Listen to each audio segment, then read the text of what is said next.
Números, capítulo 5, diz assim a palavra de Deus. Disse o Senhor a Moisés: ordena aos filhos de Israel que lancem para fora do arraial todo leproso, todo o que padece fluxo e todo imundo por ter tocado em algum morto. Tanto homem como mulher os lançareis, para fora do arraial os lançareis, para que não contaminem o arraial no meio do qual eu habito.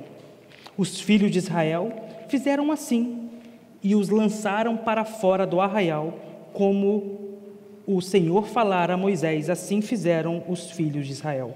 Versículo 5. Disse mais o Senhor a Moisés: dize aos filhos de Israel: quando o homem ou mulher cometer algum dos pecados em que caem os homens, ofendendo ao Senhor, tal pessoa é culpada. Confessará o pecado que cometer, e pela culpa fará plena restituição, e lhe acrescentará a sua quinta parte, e dará tudo àquele contra quem se fez culpado. Mas, se esse homem não tiver parente chegado, a quem possa fazer restituição pela culpa, então o que se restitui ao Senhor pela culpa será do sacerdote, além do carneiro expiatório com que se fizer expiação pelo culpado.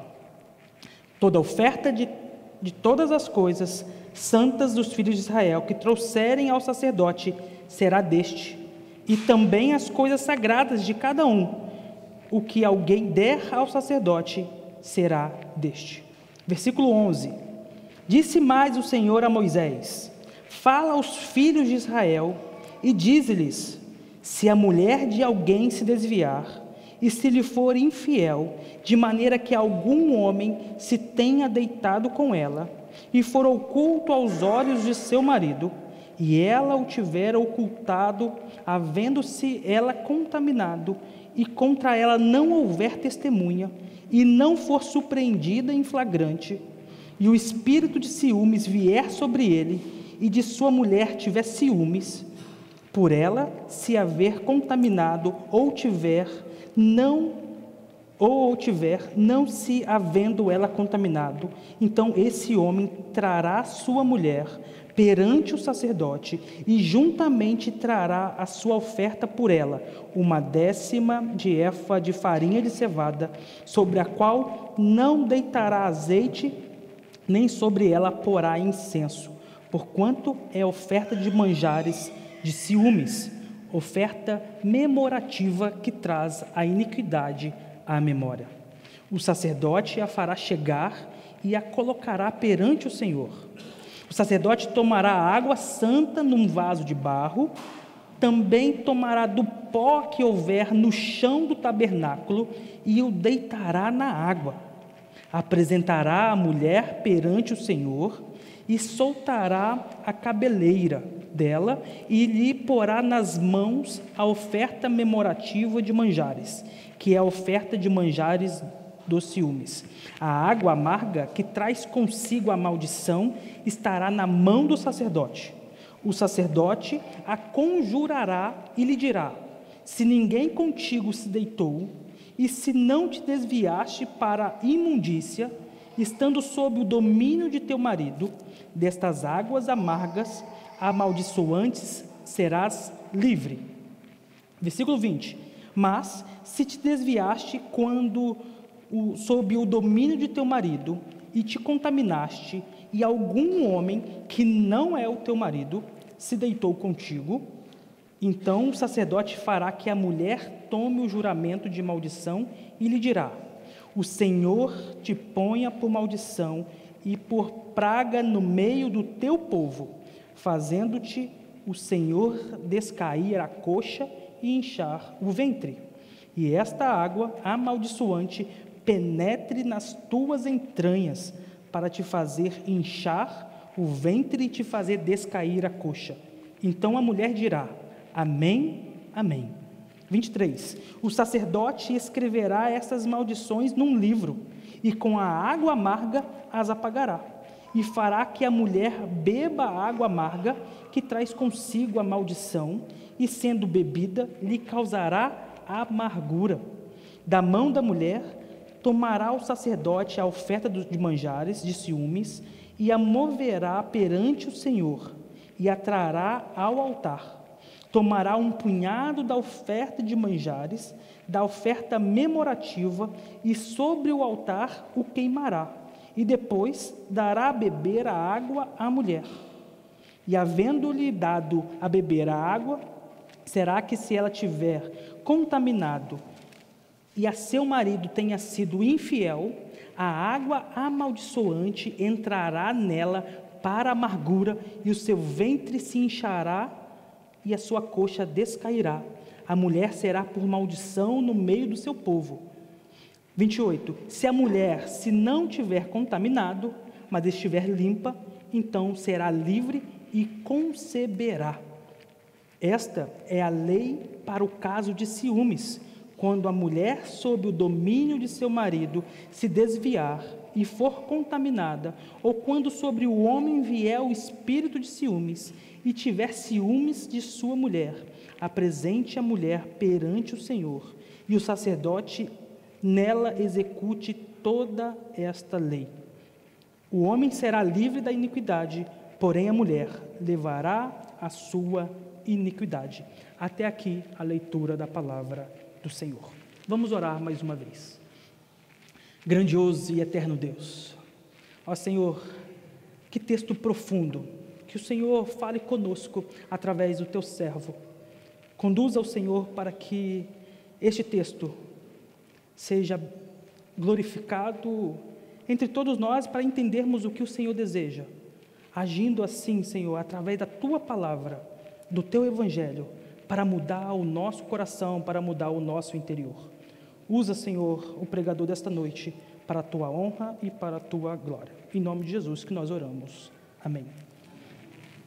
Meus irmãos, é um texto longo, mas é um texto muito profundo. Nos dias atuais, nós estamos olhando para a nossa sociedade, e quando a gente fala de pureza, quando a gente fala de santidade, as pessoas acham que isso é qualquer coisa. Então você fala de santidade, de pureza, as pessoas vão rir da sua cara. Vão falar assim, isso é ultrapassado, isso é lá no século XV, século XVI. Hoje as coisas já mudaram, tudo se mudou. Não precisa mais desse negócio de santidade, de pureza, isso é algo retrógrado, é passado. Mas será que isso é verdade? Será que o nosso Deus, Ele vai mudando conforme o tempo? Nosso Deus, Ele é santo, Ele requer de nós santidade. O mundo pode dizer que não precisa mais, mas o nosso Deus diz, sede santos, porque eu sou santo. Isso é importantíssimo para nós hoje. Voltarmos às Escrituras e olhar para a santidade de Deus em meio a este mundo caído. Um mundo em que a tolerância está acima de todas as coisas.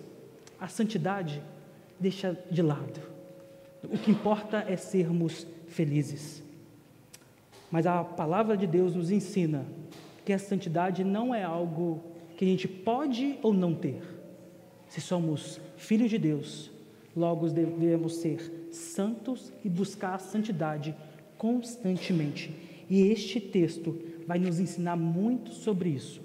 Pode ser um texto aparentemente duro, um texto que a gente talvez não entenda muito bem no nosso contexto, mas ele tem lições preciosas. Se Deus é santo, Ele requer santidade perfeita diante dEle, diante da sua congregação. Então, diante disso, o tema do meu sermão nesta noite é: preserve a pureza no acampamento. Preserve a pureza no acampamento. Então, como preservar esta pureza no acampamento? Primeiro, removendo o impuro do meio do povo. E agora eu quero que você volte o seu olhar para os versículos de 1 a 4, para a gente entender o que é remover estes impuros no meio do povo. Veja que o texto continua dizendo: disse o Senhor a Moisés. Então a orientação aqui vem do próprio Deus. Lembrem-se, eles estão no deserto, o tabernáculo está no centro do acampamento, o povo mora ao redor desse tabernáculo, e é o Senhor, de dentro do tabernáculo, está dizendo para Moisés: eu sou santo e vocês têm que fazer essas coisas. Então esse é o contexto. Então ele ordena aos filhos de Israel que lancem para fora do arraial todo leproso, todo o que padece de fluxo e todo o imundo. Veja que no capítulo 1, 2, 3 e 4 de Números, ele está tratando de a questão do serviço militar, do serviço levítico. Ele está melhorando, arrumando a congregação. Agora ele para falar sobre a pureza no meio do povo. Nós temos aqui uma orientação sobre a pureza no nosso meio. E é isso que é muito importante, porque Deus Santo habita em um lugar, habita com um povo. Ele está dizendo: para vocês habitarem comigo, vocês devem ser puros. Então, tire toda a impureza do meio de vocês. E aí nós temos 3 categorias de impureza: doenças de pele, que como a lepra, com secreções genitais, sejam homens ou mulheres, e os que tocavam cadáveres. Essas 3 situações aqui, essas 3 impurezas foram relatadas muito bem lá no livro de Levíticos, capítulo 11, capítulo 13, capítulo 15, capítulo 21 e 22. Então aqui é um símbolo de morte. Então quando você olha para alguém que está com uma doença de pele como a lepra, você automaticamente fala assim: essa pessoa está morrendo, porque eu vejo morte na face dessa pessoa. O sangue e o sêmen são normalmente ligados à vida, mas quando são derramados de forma, por causa de uma doença, estão ligados à morte. Então, assim como a doença e o sangue e o sêmen estão ligados agora à morte, está perdendo vida. Então, quando a gente tem um Deus de vida, um Deus que é verdadeiro, vivo, ele não compactua com morte. Então ele está separando, colocando para fora do arraial aquilo que traz a morte. Veja que o apóstolo Paulo, em Efésios 2, vai dizer que nós estávamos mortos nos nossos delitos e pecados. Então aqui o Senhor está mostrando que a morte não tem vez dentro do arraial. Isso deve ser extirpado, deve ser separado. E aí você pode me perguntar: então como nós estamos diante de Deus? Se nós estávamos mortos nos nossos delitos e pecados, então nós deveríamos ser separados de Deus. O que está mostrando é, aquilo que tem contato com morte deve ser separado de Deus. Então aqui é um espelho que revela aquilo que nós somos e a santidade de Deus. Quando a gente olha para esse texto, a gente fica com o seguinte sentimento: por que eu estou na presença do Senhor?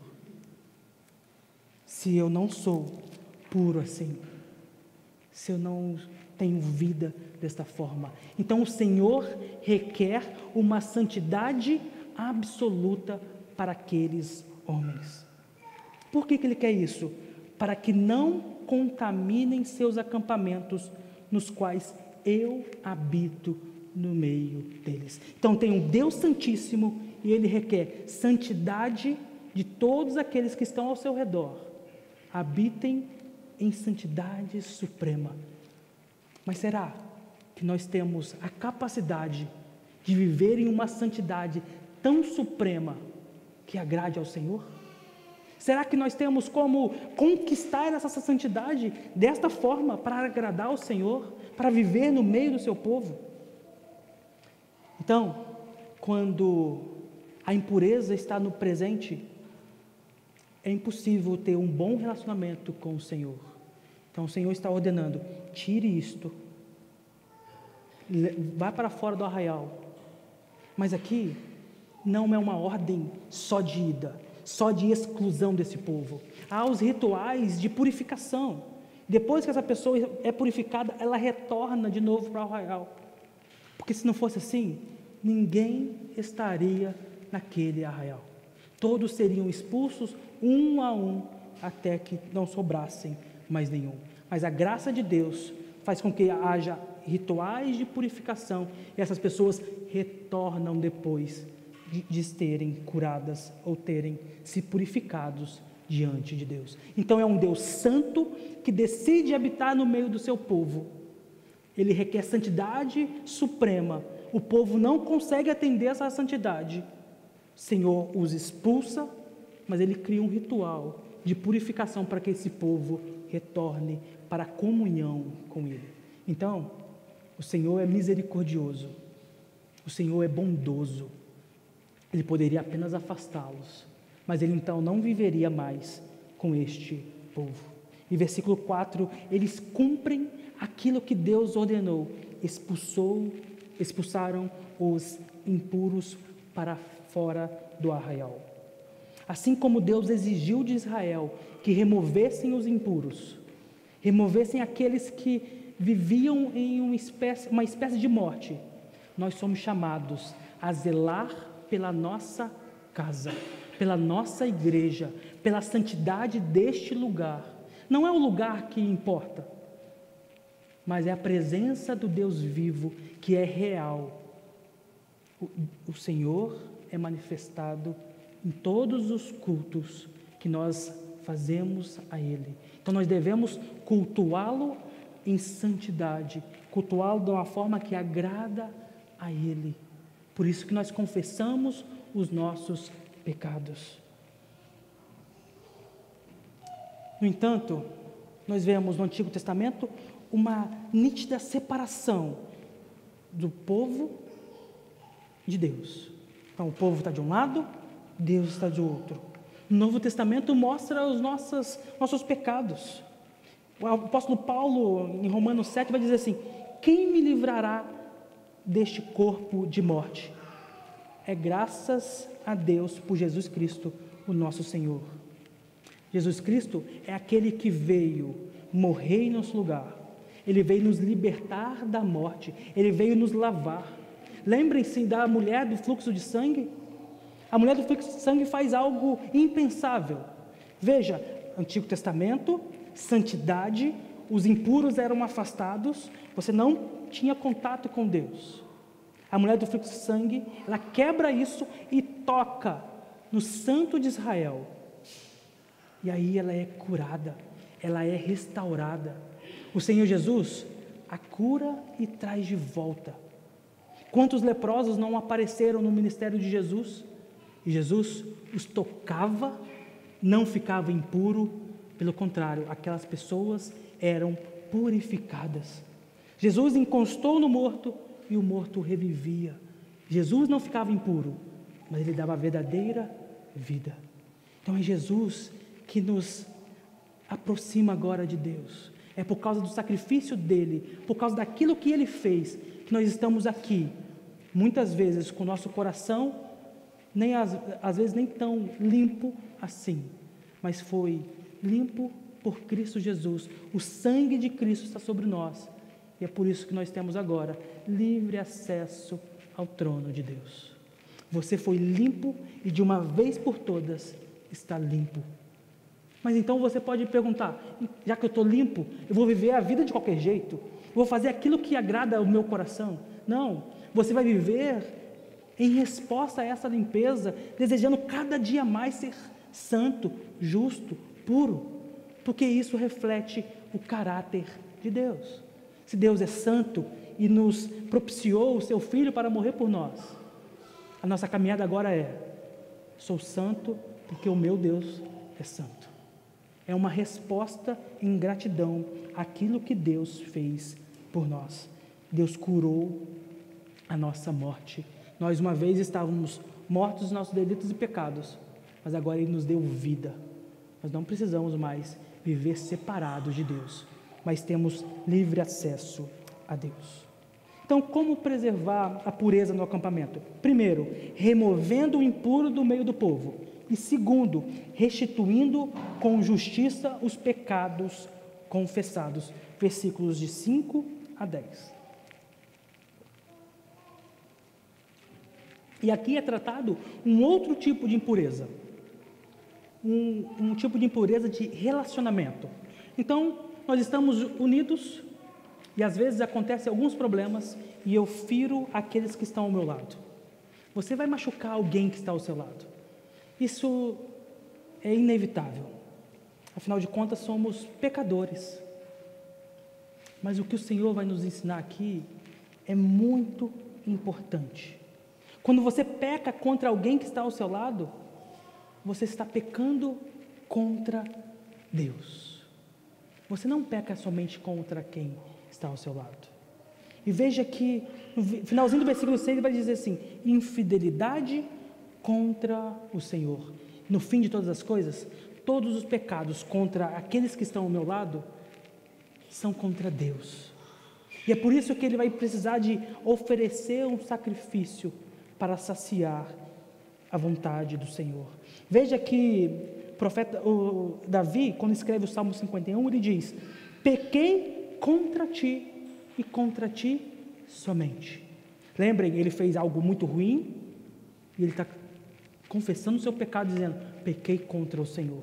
José também, quando foge do adultério, ele vai dizer: como poderia eu pecar contra Deus?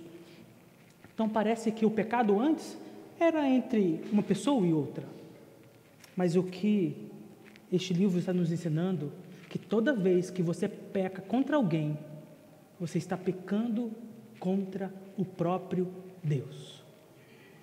E às vezes a gente vai e pede perdão ao Senhor por esse pecado. O Espírito Santo nos convence disso e aí a gente derrama o nosso coração diante do Senhor e pede perdão.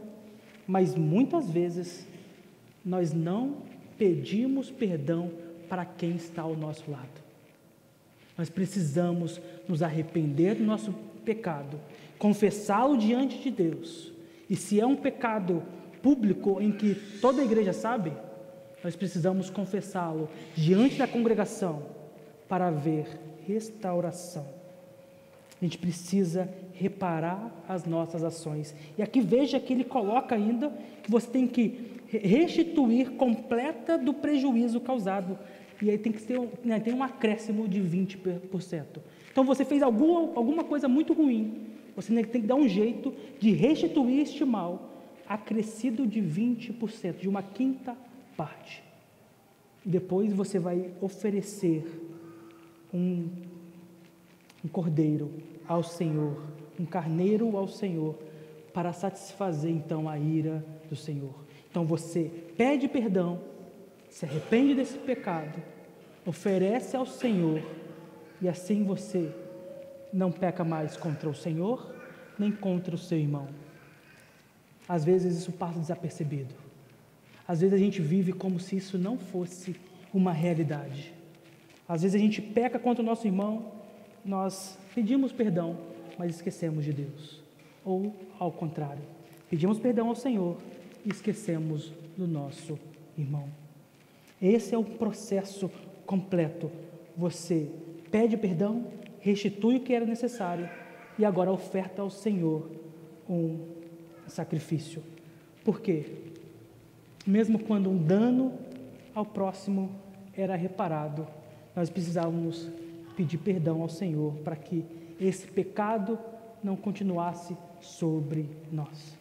E às vezes, e é o que está dito aqui, que essa pessoa pode ter morrido, e aí você não conseguiu restituir, e é por isso que você vai chegar diante de Deus e oferecer isso ao sacerdote, para que a justiça seja feita, mesmo quando uma pessoa não está mais em vida, mesmo quando aquela pessoa que você ofendeu não está mais presente. Se essa pessoa não tem um familiar, você se chega a Deus para fazer isso. Então, meus irmãos, olhe para o seu coração, peça perdão àqueles que estão ao seu lado, que você sabe que você machucou, você feriu, isso doeu naquela pessoa. Talvez o tempo passe e fique tudo apaziguado. A gente precisa pedir perdão ao nosso irmão e pedir perdão ao Senhor. O pecado não é apenas algo entre mim e o meu próximo. mas entre mim e Deus. Essa é a concepção de um pecado. Cuidado, meus irmãos. Nós encontramos muitas pessoas que se recusam a perdoar. Em Lucas 17, é uma das palavras mais difíceis de Jesus Cristo. Quando trata de perdão. Se o seu irmão pedir perdão, perdoe.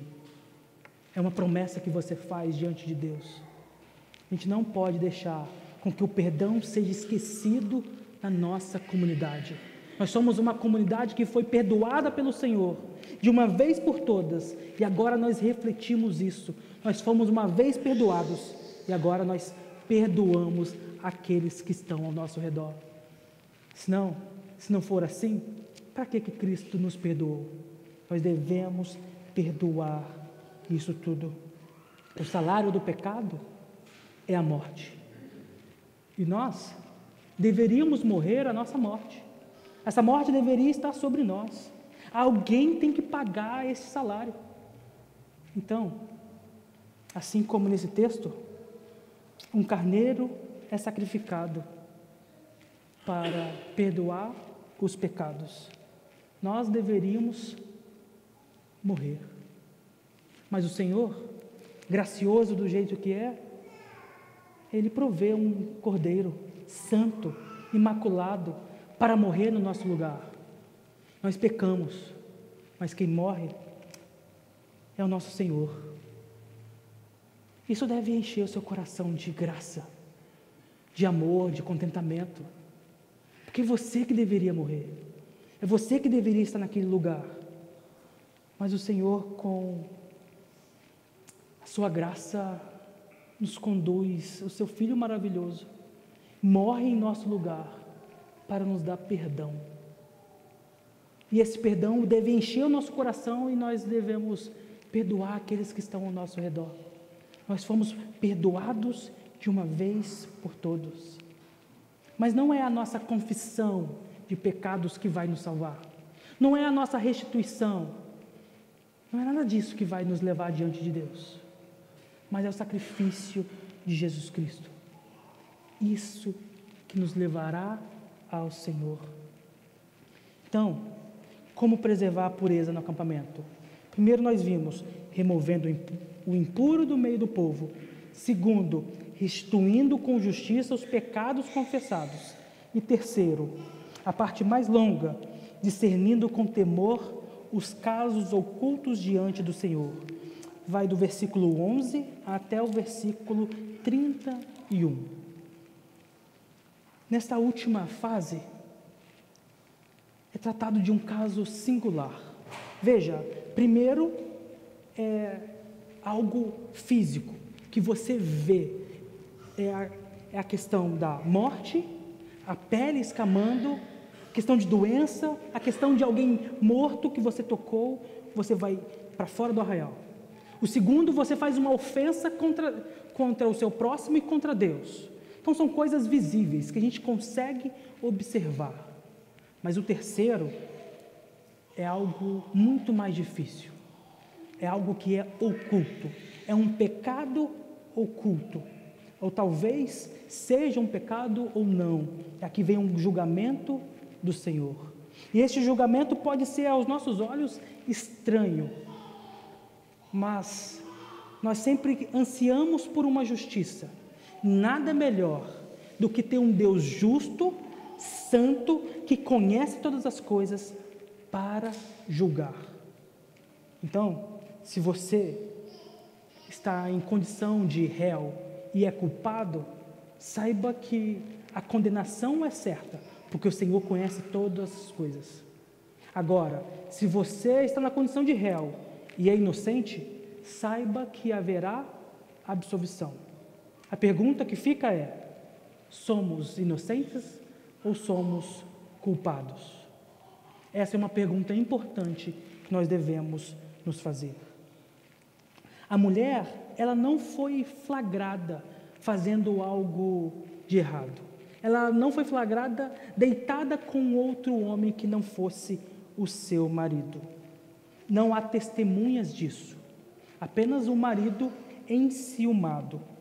E ainda assim, a infidelidade conjugal, ele é um símbolo máximo do relacionamento entre Israel, entre o povo e Deus. Toda vez que Israel se afastava de Deus, é como se Israel estivesse se prostituindo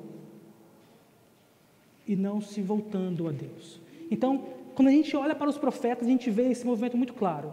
Os profetas vêm, vocês estão afastados de Deus, e aí vem sempre uma condenação e tudo mais. Então, Israel se afastava de Deus, era prostituição. E a analogia é, o Senhor é casado com Israel. Israel é a noiva, é a esposa do Senhor. O adultério no casamento era então essa metáfora para mostrar isso, mas no contexto aqui mostra uma mulher que o marido está achando que ela deitou com outro homem. O texto reconhece que o ciúme, embora subjetivo, pode carregar um fundamento real. O marido então leva essa esposa até diante do sacerdote, apresenta essa esposa, entrega uma oferta de manjares.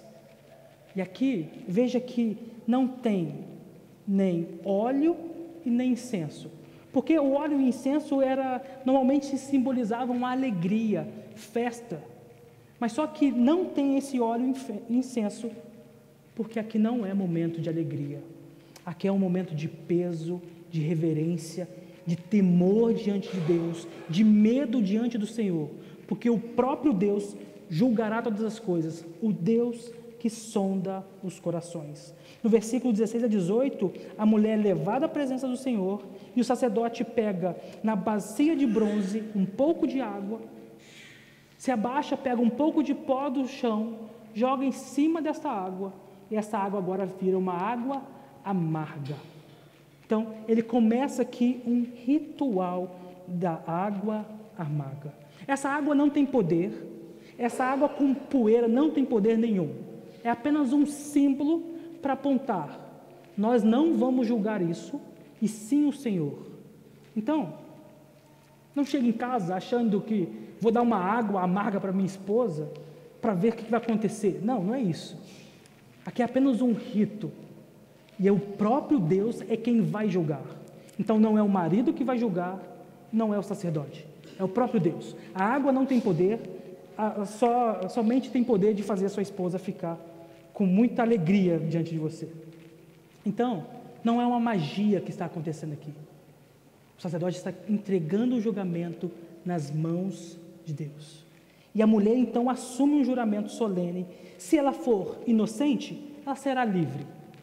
Ela ficará livre e poderá conceber, poderá dar à luz. Mas, se ela for culpada, ela invoca sobre si mesma a maldição de esterilidade e da vergonha.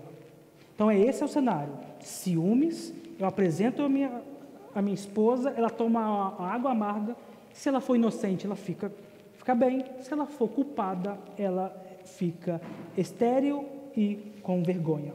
Versículos 19 a 22, o juramento é claro: se ela for inocente, a água não lhe causará dano, mas se tiver se contaminado, seu ventre inchará e a sua coxa cairá. Então, aqui está mostrando que essa mulher será julgada por Deus, e esse resultado é até a sua morte. Então, todos saberão que aquela mulher deitou com outro homem. A punição não é aplicada pelo sacerdote e nem pelo marido, mas pelo próprio Senhor. Então nós temos um juiz santo que conhece os corações, que sabe de todas as coisas, vai julgar esta mulher. É uma justiça divina.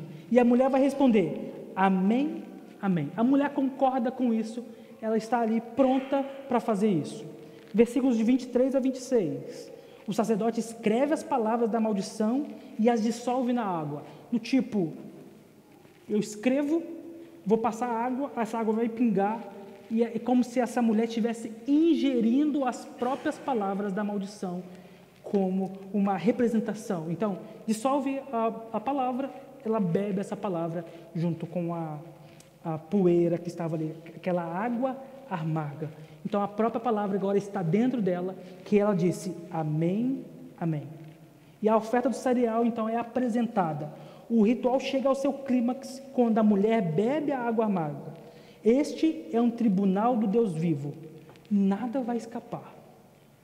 Se aquela mulher é culpada, ela vai sofrer. Se ela não é culpada, ela vai estar isenta daquilo.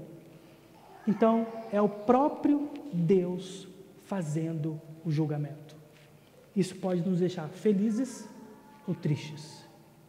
Será que se nós bebêssemos essa água, nós seríamos culpados ou inocentes?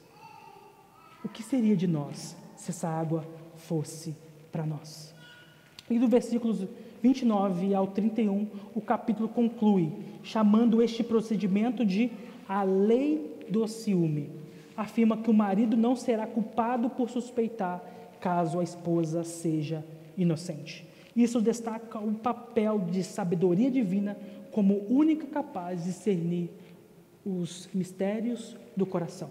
Então, somente Deus é capaz de fazer um julgamento onde não há testemunhas, onde ninguém viu nada acontecer, apenas o marido está com ciúmes. É um ato de fé. Chegar diante de Deus, um Senhor que sabe de todas as coisas, e se colocar nas mãos dele para ser julgado. Este ritual parece ser estranho, é verdade, mas não estamos acostumados com isso. Ultimamente, procura-se fotos na internet, no WhatsApp, no Facebook, no Instagram, um vídeo, alguma coisa que comprove aquela traição. Mas é o próprio Deus que julga estas coisas. Vivemos em um tempo onde a aparência é tudo. Eu tenho que aparentar ser santo. Eu não faço isso, eu não faço aquilo. Eu vivo uma vida aparentemente santa. Mas o meu coração não está na santidade. Mas o meu coração está sempre em caminhos tortuosos. Mas o Senhor conhece o coração.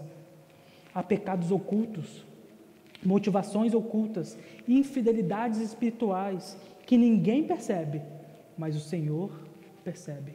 O Senhor julga todas as coisas. Ele julga aquilo que está no interior do seu coração, que muitas vezes você esconde e deixa lá na caixinha bem guardadinho para não mostrar para ninguém.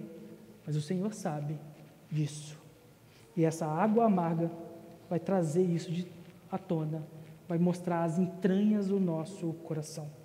Há situações que não conseguimos resolver, desconfianças, injustiças encobertas, acusações que nós não conseguimos julgar porque nós não sabemos, não temos todas as evidências para fazer um julgamento correto. E esse texto nos ensina a descansar no Senhor. Se você está sofrendo por uma injustiça, coloque aos pés do Senhor e deixe que o Senhor, o justo juiz, julgue todas as coisas. Não viva querendo satisfazer a sua ira ou a sua vingança. Coloque aos pés do Senhor e deixe que Ele julgará todas as coisas no tempo oportuno. Veja que se as esposas adúlteras certamente receberiam uma maldição de quebrar a aliança de Deus, imaginem Israel.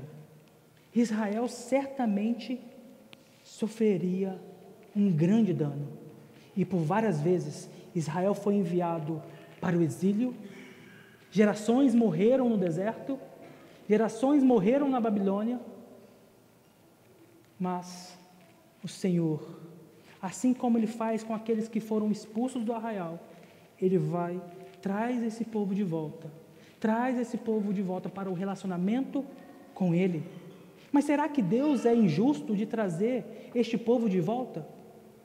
Esse povo que traiu o Senhor, Ele é um marido ciumento. Mas sabe qual é o problema? O problema é que tem evidências no Antigo Testamento inteiro de que Israel é culpado. Então Israel deve beber o cálice amargo. Em Isaías 51, 17 diz assim: desperta, desperta, levanta-te, ó Jerusalém, que da mão do Senhor bebeste o cálice da sua ira, o cálice de atordoamento, e o esgotaste. É evidente, Israel bebeu este cálice, mas o Senhor, com a sua misericórdia, trouxe Israel de volta, trouxe aquele povo de volta, e esse não é o fim de Israel, e Ele agora provê alguém que vá tomar este cálice amargo, um cálice de uma água amarga que traz uma grande maldição sobre si. Quando culpado, quando inocente, este cálice passa e aí assim pode conceber, pode dar à luz.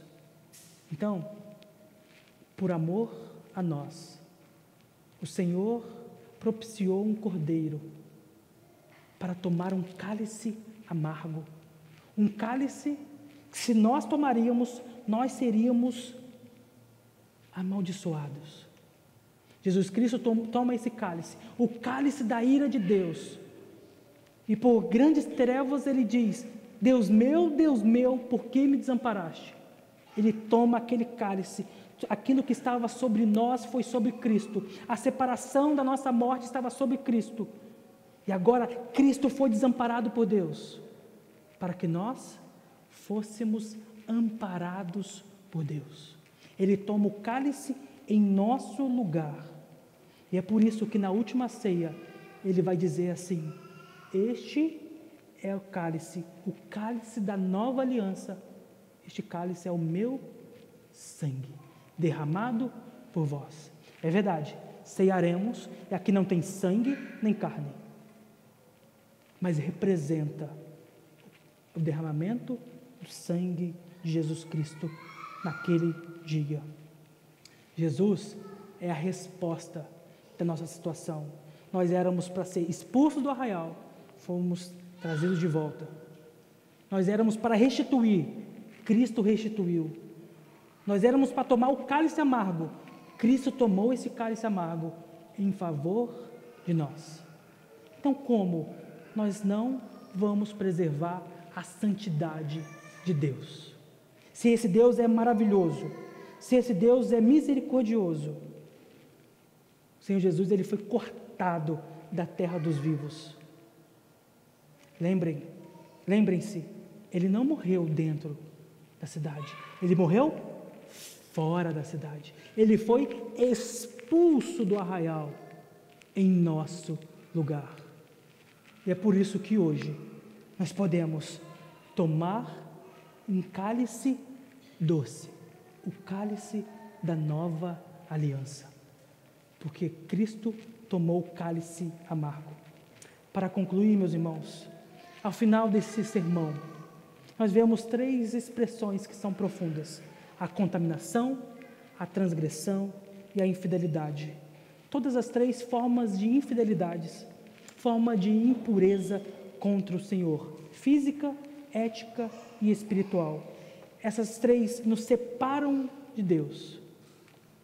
O Antigo Testamento está mostrando como nós éramos separados de Deus, mas pela misericórdia do Senhor, Ele provê uma união agora.